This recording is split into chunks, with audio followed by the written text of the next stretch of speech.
La plupart des investisseurs fuient la perte impermanente comme la peste lorsqu'ils fournissent de la liquidité en finance décentralisée. Pourtant, les pros de la DeFi l'utilisent pour sortir du marché avec précision, sans stress, tout en encaissant des rendements pendant l'attente. Dans quelques minutes, je vais vous montrer comment nous avons mis en place cette stratégie avec un membre de notre communauté qui voulait prendre des bénéfices sur sa position en ETH et pourquoi c'est peut-être l'une des stratégies les plus pertinentes à adopter à l'approche de la fin de ce bull run. Avant ça, il va être important de comprendre quelques principes, en particulier comment marche l'évolution dynamique des ratios d'actifs au sein des pools de liquidités concentrées qui causent la perte impermanente et de quoi je parle quand je dis que c'est une stratégie pour faire du DCA out. Donc tout d'abord, le DCA, c'est le dollar cost average, qui est un principe simple, aussi bien utilisé pour s'exposer au fur et à mesure à un actif ou faire de la prise de bénéfice au fur et à mesure en lissant le coût et le prix d'achat ou le coût et le prix de vente. De manière générale, cette stratégie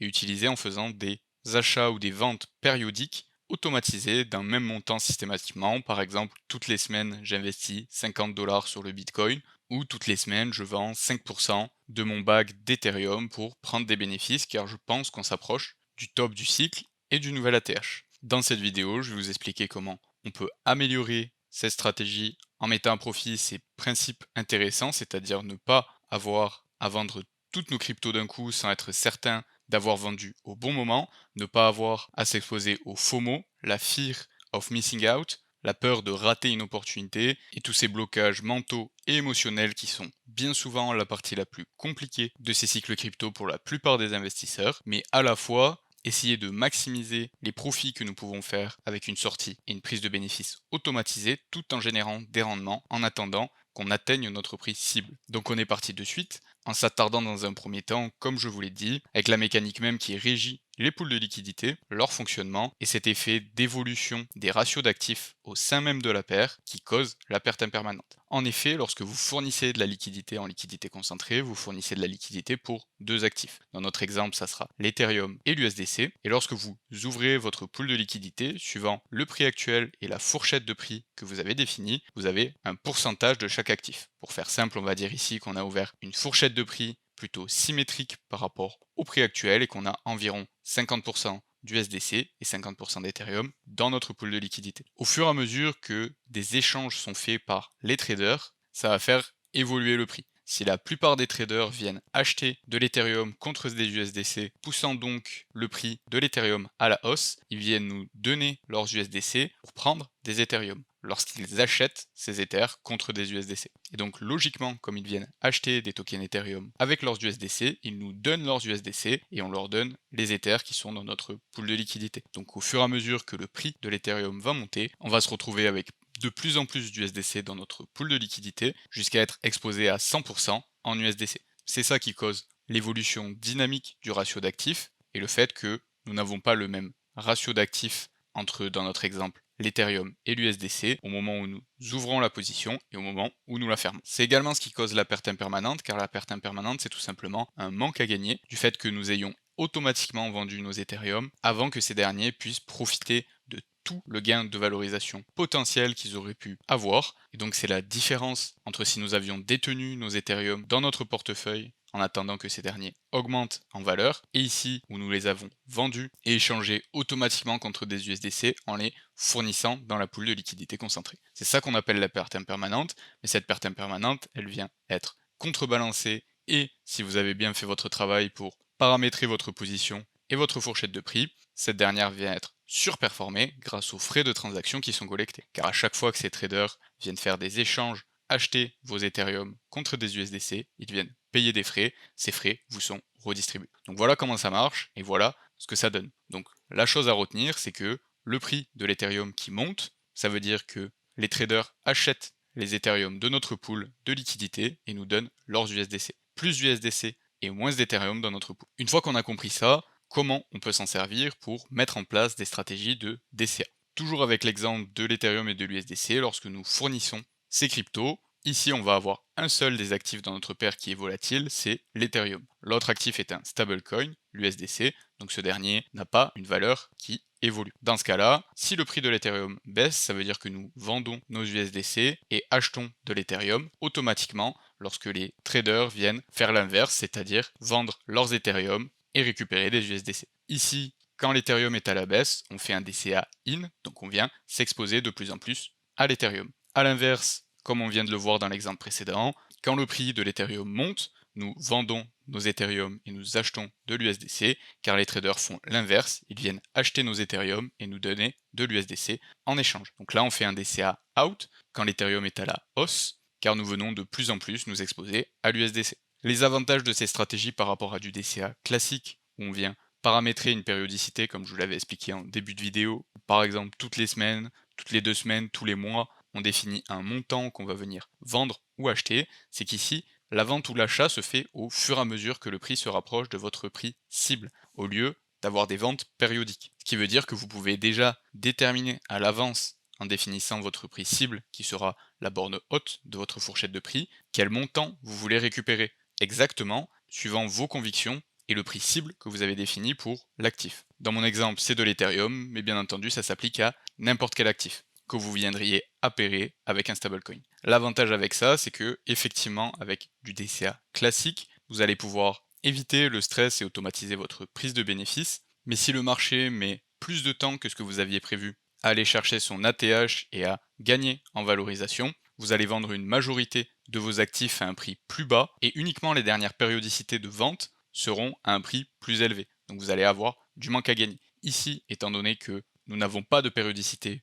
particulière et que ça se vendra automatiquement lorsque vous vous rapprochez de votre prix cible, vous êtes sûr de maximiser les bénéfices à condition que vous ayez bien défini votre prix cible. Donc ça, c'est la seule chose auquel il faut faire attention avec cette stratégie, c'est de définir un prix cible plutôt conservateur pour être sûr de l'atteindre et surtout venir fermer cette stratégie une fois que votre prix cible a été atteint. Car bien entendu, même si vous êtes sorti de la fourchette que vous aviez définie et que vous avez atteint votre prix cible, si jamais le prix venait à chuter en deçà de votre prix cible par la suite, eh bien vous viendriez vous re-exposer à l'Ethereum et faire tout le chemin inverse à la baisse. Donc 2 choses à faire attention, définir un prix cible conservateur pour être sûr de l'atteindre et venir fermer votre stratégie une fois que ce prix cible est atteint, mais ou sinon, c'est vraiment la méthode pour maximiser votre prise de bénéfice. Et en plus de ça, le deuxième point qui est très intéressant également, c'est que nous générons des rendements en attendant que le prix cible soit atteint. Et ça, c'est vraiment le point fort de cette stratégie. En plus de venir avoir une prise de bénéfice automatisée, on va venir générer des rendements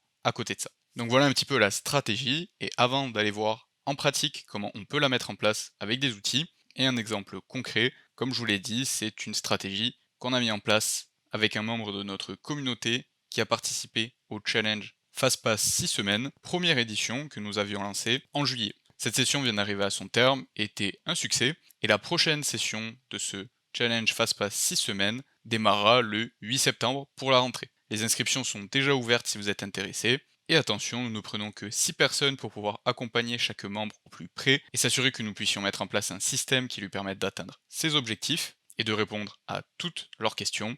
Donc premier arrivé, premier servi, le lien est en description si vous voulez passer à la vitesse supérieure. Maintenant, si on vient regarder un exemple de comment on pourrait mettre en place cette stratégie concrètement, on se retrouve sur Crystal, plateforme que je vous ai déjà présentée plusieurs fois sur la chaîne. Et là, si on veut mettre en place cette stratégie sur de l'Ethereum et de l'USDC, on va tout simplement venir taper wrap Ethereum /USDC et on va avoir toutes les paires qui contiennent ces actifs. On classe ici les opportunités avec les meilleurs rendements et on va avoir toutes les opportunités qui contiennent ces actifs sur différents échanges décentralisés. Ici on peut voir sur Aerodrome, PancakeSwap, Uniswap, QuickSwap, etc.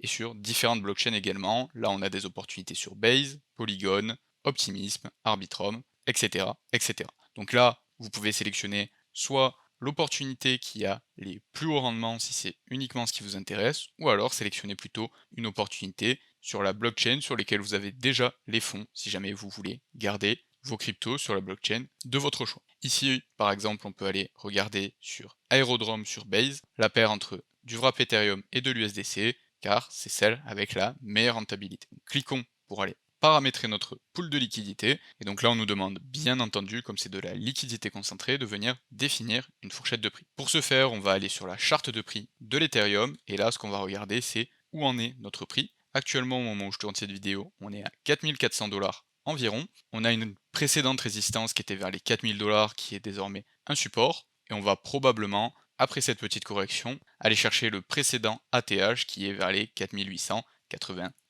dollars. Maintenant, il faut définir un prix cible. Donc, si notre conviction est que par exemple, au-delà de l'ATH, on va aller chercher plus 25%, ça nous amènerait environ vers les 6100 dollars. Donc ça, c'est une hypothèse très conservatrice. Après, chacun se fait son avis et définit ses prix cibles suivant ses convictions, mais prenons ça comme exemple et disons que nous voulons aller chercher une prise de bénéfice pour ce prix cible à 6100 dollars et que au moment où nous déclenchons cette stratégie, nous avons atteint l'ATH. À ce moment-là, ce que je viendrai faire, c'est venir définir ma fourchette de prix un petit peu en dessous du prix actuel. Donc si nous sommes actuellement à l'ATH à 4085 dollars environ, je viendrai chercher peut-être 4700 dollars pour le bas de ma fourchette de prix, ce qui serait environ à 3,75% en dessous du prix actuel, si nous sommes désormais à l'ATH. Et au-dessus, si je pense que mon prix cible c'est 6100 dollars, je vais peut-être définir le haut de ma fourchette juste en dessous de ces 6100 dollars à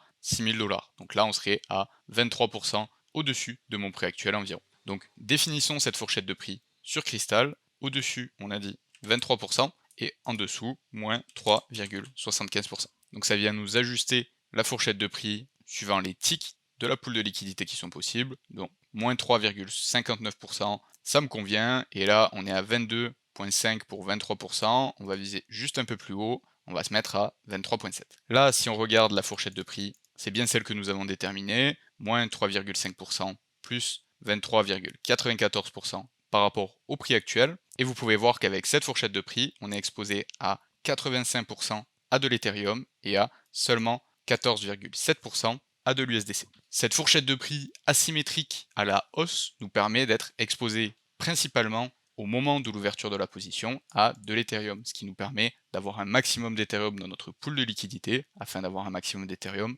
disponible à la vente pour cette prise de bénéfice. Au moment de l'ouverture de cette position, si la totalité du capital que vous venez injecter dans cette stratégie et dans cette position est en Ethereum, prenez en compte que dès l'ouverture de la position, il y a environ 15% de ce capital qui est directement pris en bénéfice. Si jamais vous voulez déployer une stratégie où vous commencez à prendre des bénéfices plus tard, uniquement quand le prix commence à monter, dans ce cas-là, vous pouvez ouvrir la position avec le bas de la fourchette de prix qui est au-dessus du prix actuel afin d'être à 100% en Ethereum et à commencer à prendre des bénéfices uniquement quand le prix commence à monter. Ça, c'est libre à vous, mais si vous voulez directement commencer à générer des rendements et que c'est OK pour vous de vendre une partie de vos Ethereum dès l'ouverture de la position, car on est actuellement, dans notre hypothèse, à l'ATH et donc vous êtes prêt à prendre des bénéfices à ce prix-là, dans ce cas-là, vous pouvez définir une fourchette de prix avec juste un petit peu de marge en dessous du prix actuel et ouverte de façon asymétrique à la hausse pour commencer à générer des rendements en attendant la hausse du prix jusqu'à votre prix cible. Une fois que ça c'est dit, regardons un petit peu les rendements que nous pouvons espérer. Donc avec cette fourchette de prix, on peut espérer à peu près 65, presque 66% d'APR, ce qui équivaut à un peu plus de 5% de rendement mensualisé. Donc vous voyez que c'est pas des rendements super sexy, car en ce moment avec la volatilité sur les marchés, on arrive assez facilement à viser au-dessus de 10% de rendement mensualisé avec les stratégies de liquidité concentrée, mais tout de même, ça reste des rendements très très corrects et très profitables, et surtout des rendements que vous n'auriez pas l'occasion de toucher si jamais vous optiez pour une stratégie de DCA classique où vous venez définir des périodicités de vente et de prise de bénéfices sans utiliser la liquidité concentrée. Donc voilà pour les avantages que je voulais vous exposer dans cette stratégie. Il est à mon sens très important dans un marché où tout le monde essaie de timer l'ATH, le sommet, de faire partie des investisseurs intelligents qui s'assurent de simplement être prêts avec une stratégie définie à l'avance pour ne pas réagir de façon émotionnelle. Si on met en place notre plan maintenant, on laissera la stratégie travailler pour nous, on s'évitera du stress et des regrets. Comme évoqué, si vous voulez faire partie de la session du challenge qui aura lieu à la rentrée, vous retrouverez les informations dans le premier lien dans la description. Et si jamais vous cherchez une méthode pour définir vos prix cibles, pour votre prise de bénéfices et mettre en place la stratégie que je vous ai montrée aujourd'hui, ainsi qu'avoir des exemples de stratégies à mettre en place, une fois que vous avez pris vos bénéfices et que le bear market commencera, je vous invite à aller regarder la vidéo qui s'affiche à votre écran, où je vous explique tout ça. Et sur ce, je vous dis à mardi prochain.